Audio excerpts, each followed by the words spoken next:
परमेश्वर के मार्ग पर बढ़ने के लिए मनुष्य के हृदय में धन्यवाद की भावना होना बहुत आवश्यक होती है। धन्यवाद की जो भावना है, ये बहुत सी भावनाओं की जननी होती है। ये बहुत सी भावनाओं को जन्म देती है। ये बहुत से गुणों को जन्म देती है। ये मानव के चरित्र को परमेश्वर के वचन के अनुसार बनाने में बहुत बड़ा कारक सिद्ध होती है। और इसीलिए भजन संहिता का लिखने वाला अपने 103 अध्याय में बहुत सी बातें इस संदर्भ में लिखता है। और धन्यवाद का ये गीत जो वो गाता है, उसका विवरण यहां पर दिया गया है। और वो कहता है, हे मेरे मन यहोवा को धन्य कहे, और जो कुछ मुझ में है वह उसके पवित्र नाम को धन्य कहे। हे मेरे मन यहोवा को धन्य कहे और उसके किसी उपकार को ना बिसराना। और उसके बाद वो कारण बताता है, क्योंकि परमेश्वर यहोवा है जिसने हमारे अधर्म को क्षमा किया है। और आगे चलकर वो कहता है कि उदयाचल से अस्ताचल जितनी दूर है, उसने हमारे पापों को हमसे उतनी ही दूर कर दिया है कि उसकी दूरी नापी ही नहीं जा सकती। हम परमेश्वर की धार्मिकता में, प्रभु यीशु मसीह में हमारा नया जन्म हुआ है, उसमें हम आगे बढ़ रहे हैं। हमारे पापों को उसने हमसे दूर कर दिया है। वही तो तेरे अधर्म को क्षमा करता, वही तो तेरे रोगों को चंगा करता है। चिकित्सक है, ये एक चिकित्सा की प्रणाली है। नर्सेज हैं, डॉक्टर्स हैं, टेक्नीशियंस हैं, ये चिकित्सा का माध्यम बनते हैं। परंतु जो चंगाई देने वाला है वो हमारा परमेश्वर है। वही तो तेरे प्राण को नाश होने से बचा लेता है। वही तो तेरे सिर पर करुणा और दया का मुकुट बांधता है। हमारी लालसाओं को वो तृप्त करता है। और बहुत सी बातें यहां पर उसने लिखी हैं जो कि धन्यवाद से जुड़ी हुई है। धन्यवाद की भावना मूल भावना है, और इस भावना से प्रेम की भावना का जन्म होता है। इस धन्यवाद की भावना से क्षमा की भावना का जन्म होता है। जिसके प्रति आपके हृदय में धन्यवाद है, असीम धन्यवाद है, जिसके उपकारों को आप स्मरण कर रहे हैं, धन्यवाद से उसके प्रति आपके हृदय में प्रेम होगा, उसके प्रति आपके हृदय में उदारता होगी, उसके प्रति आपके हृदय में सम्मान होगा, उसके प्रति आप समर्पित होंगे। धन्यवाद की भावना के संबंध में हम कुछ बातों को देखेंगे। क्या आप जानते हैं कि परमेश्वर के वचन में 550 संदर्भ हैं जो धन्यवाद की बात से जुड़े हैं। धन्यवाद करो, परमेश्वर का धन्यवाद करो। हे सारी पृथ्वी के लोगों, परमेश्वर का धन्यवाद करो, उसके नाम को धन्य कहो। और ऐसे अनेक अनेक संदर्भ हैं जो कि परमेश्वर के वचन में, बाइबल में पाए जाते हैं। इस संदर्भ में कुछ बातों को हम देखेंगे। जो पहली बात है वो ये कि हमको आदेश दिया गया है परमेश्वर के द्वारा कि हम हर बात में उसका धन्यवाद करें। ये परमेश्वर की आज्ञा है, ये परमेश्वर का आदेश है। ये हमारी इच्छा की, हमारे चयन की, विकल्प की बात नहीं है। ये परमेश्वर का आदेश है कि हम हर बात में परमेश्वर का धन्यवाद करें। हमारे हृदय में वो धन्यवाद बना रहे। इस संसार में रहते हुए बहुत आसान है कि हम स्वार्थी हो जाएं, हम आत्म केंद्रित हो जाएं, हम में असुरक्षा की भावना जन्म ले लें, हम में कटुता और ईर्ष्या और घृणा आ जाए। परंतु हम में यदि धन्यवाद की भावना होगी तो इन सब बातों से हम बचे रहेंगे। इफिसियों की पुस्तक उसका 5वां अध्याय उसकी 20वीं आयत में लिखा है, और सदा सब बातों के लिए हमारे प्रभु यीशु मसीह के नाम से परमेश्वर पिता का धन्यवाद करते रहो, सतत करते रहो। पहला थिस्सलुनीकियों उसके 5वें अध्याय की 18वीं आयत में लिखा है, हर बात में धन्यवाद करो क्योंकि तुम्हारे लिए मसीह यीशु में परमेश्वर की यही इच्छा है। कई बार हम जिंदगी में सवाल करते हैं कि हमारे लिए परमेश्वर की इच्छा क्या है, हमारी जिंदगी के लिए परमेश्वर की इच्छा क्या है। और यहां पर यह बात बड़े स्पष्ट लिखी हुई है कि हर बात में धन्यवाद करो क्योंकि तुम्हारे लिए मसीह यीशु में परमेश्वर की यही इच्छा है। तो हम परमेश्वर का धन्यवाद करें। कितने लोगों में यह धन्यवाद की भावना है?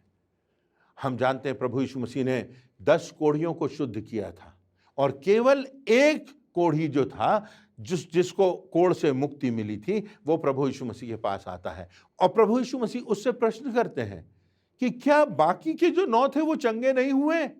वो कहाँ हैं? आज भी वही प्रतिशत है। किसी टीकाकार ने कहा कि लोग उपकारों को भूल जाते हैं। हमारे लिए बड़ा आसान है कि हम आशीषों को भूल जाएं। आज के संसार में हमारे लिए बहुत आसान है कि हम लोगों के बीच में रह करके, विषम परिस्थितियों के बीच में रह करके, हम इस धन्यवाद की भावना से अलग हो जाएं, मुक्त हो जाएं। ये धन्यवाद की भावना हमारे हृदय में ना रहे, क्योंकि जो लोग हैं उनसे हमको विश्वासघात होता है, लोगों से हमको धोखा होता है, परिस्थितियां जो है वो कठिन होती हैं, विषम होती हैं। और इसलिए आवश्यकता इस बात की है कि हम परमेश्वर के आदेश को मानते हुए हर दिन, हर बात में परमेश्वर का धन्यवाद करें। और इस धन्यवाद में कोई दिखावा नहीं होना चाहिए। हम पाते हैं पुराने नियम में उत्पत्ति की पुस्तक उसका 4था अध्याय उसकी 3 से 7वीं आयतों में, जहां पर कैन और हाबिल का वर्णन है। वो अपनी भेंटों को परमेश्वर के पास लाते हैं और हम पाते हैं कि कैन की जो भेंट है वो अस्वीकार कर दी जाती है और हाबिल की जो भेंट है वो स्वीकार कर ली जाती है। और परमेश्वर कैन से कहता है, यदि तू भला करे तो क्या तेरी भेंट ग्रहण ना की जाएगी? तू भेंट तो लाया है, पर तेरा हृदय में भलाई नहीं है, तेरे मन में भलाई नहीं है। यदि तेरे मन में भलाई होगी तो तेरी भेंट ग्रहण कर ली जाएगी। और इसीलिए हाबिल की भेंट स्वीकार कर ली गई, क्योंकि उसने सच्चाई से, खराई से, भलाई के साथ परमेश्वर को भेंट चढ़ाई थी। पहला शमूएल उसका 16वां अध्याय उसकी 7वीं आयत में लिखा है, मनुष्य तो बाहर का रूप देखता है, परंतु यहोवा की दृष्टि मन पर लगी रहती है। और इसलिए जो कुछ मुझ में है, भजन संहिता का रचनाकार कहता है, जो कुछ मुझ में है, मेरी योग्यता, मेरा समय, मेरे विचार, मेरा व्यवहार, मेरी प्राथमिकताएं, मेरी सामर्थ्य, मेरी बुद्धि, मेरा ज्ञान, जो कुछ मुझ में है वह उसके पवित्र नाम को धन्य कहे। सन 1607 का वर्णन है जर्मनी के निवासी मार्टिन रेनकार्ड का। मार्टिन रेनकार्ड जो किसी कस्बे में रहता था, लेखक था, और प्रभु यीशु मसीह को उसने अपना जीवन संपूर्णता से दिया था। उसी वर्ष उसके क्षेत्र में महामारी फैल गई जब उसने परमेश्वर के गीतों को, भजनों को लिखना प्रारंभ किया था, और लगभग 6000 लोग उसके कस्बे में मारे गए, यहां तक कि उसकी पत्नी और बच्चे भी मारे गए। और जब वो अपनी पत्नी और बच्चों को दफनाता है, उसके बाद वो जाता है और परमेश्वर की आराधना करता है। और तब उसने एक ऐसा गीत लिखा जो आज भी सारे संसार में गाया जाता है, जिसका अनुवाद न जाने कितनी भाषाओं में हुआ। अब मन और मुंह और हाथ ईश्वर की ओर उठाओ और उसका बड़ा नाम और उसका उत्तम काज सराहो। वो हम पर दयावान, कृपाल, करुणामय, हमारे बालपन से आज तक ठहरता है। धन्य हो पिता का, धन्य हो पुत्र का, जो स्वर्ग से आज भी राज्य करता है। आकाश और पृथ्वी में आज से युगान युग उस यहोवा परमेश्वर की प्रशंसा होती रहे। ये एक ऐसे व्यक्ति का लिखा हुआ गीत है जिसने अभी अभी इस महामारी में अपनी पत्नी और अपने बच्चों को दफनाया है और परमेश्वर की आराधना कर रहा है। और वो कह रहा है कि वो हम पर दयावान, वो कृपाल, करुणामय, हमारे बालपन से आज तक ठहरता। तो हम इस बात को स्मरण रखें कि धन्यवाद हमारा सच्चाई से हो, खराई से हो, हमारे हृदय से हो। दूसरी बात, हमें हर समय परमेश्वर के उपकारों को स्मरण रखना है। ऐसा कहा जाता है कि हम जो हैं वो अच्छाई को भूल जाते हैं, बुराई को स्मरण करते हैं। ये मानव स्वभाव है। फूलों को भूल जाते हैं, कांटों को याद रखते हैं। उपकारों को भूल जाते हैं, अपकारों को याद रखते हैं। खुशियों को भूल जाते हैं और पीड़ाओं को याद रखते हैं। हम अपनी पीड़ा को पत्थर पर लिखते हैं और हम अपनी आशीषों को रेत पर लिखते हैं। इस सारे संदर्भ में भजन संहिता 103 में 5 विशिष्ट आशीषों का विवरण दिया गया है। परमेश्वर हमारे पापों को क्षमा करता है, हमारे रोगों को चंगा करता है, हमारे प्राण की रक्षा करता है, हम पर करुणा और दया करता है और प्रतिदिन हमारी आवश्यकताओं की पूर्ति करता है। यदि आप स्वस्थ हैं तो आपको और मुझे धन्यवादित होना चाहिए, क्योंकि पिछले 1 माह में 2,40,00,000 लोगों की मृत्यु हो चुकी है। यदि हमारे पास भोजन और छत है तो हमें धन्यवादित होना चाहिए, क्योंकि हम दुनिया के 50 करोड़ लोगों से बेहतर हैं जिनके पास न रहने को घर है न खाने को भोजन।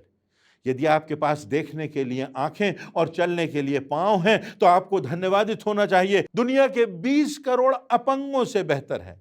यदि आपके घर से 10 मील की दूरी के अंदर अस्पताल है तो आपको धन्यवादित रहना चाहिए, क्योंकि आज दुनिया के 300 करोड़ लोगों को यह सुविधा उपलब्ध नहीं है।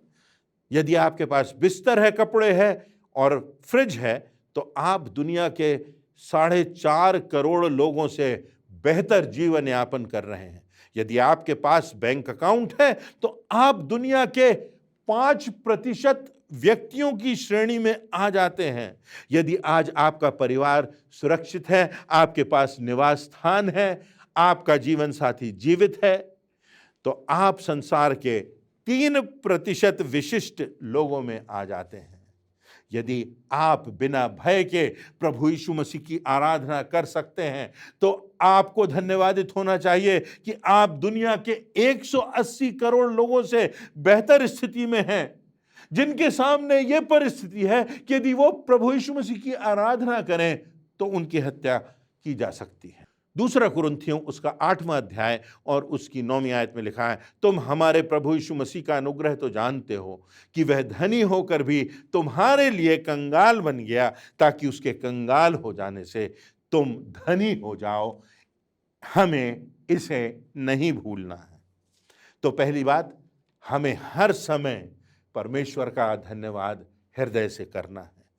दूसरी बात, हमें हर समय परमेश्वर के उपकारों को स्मरण रखना है।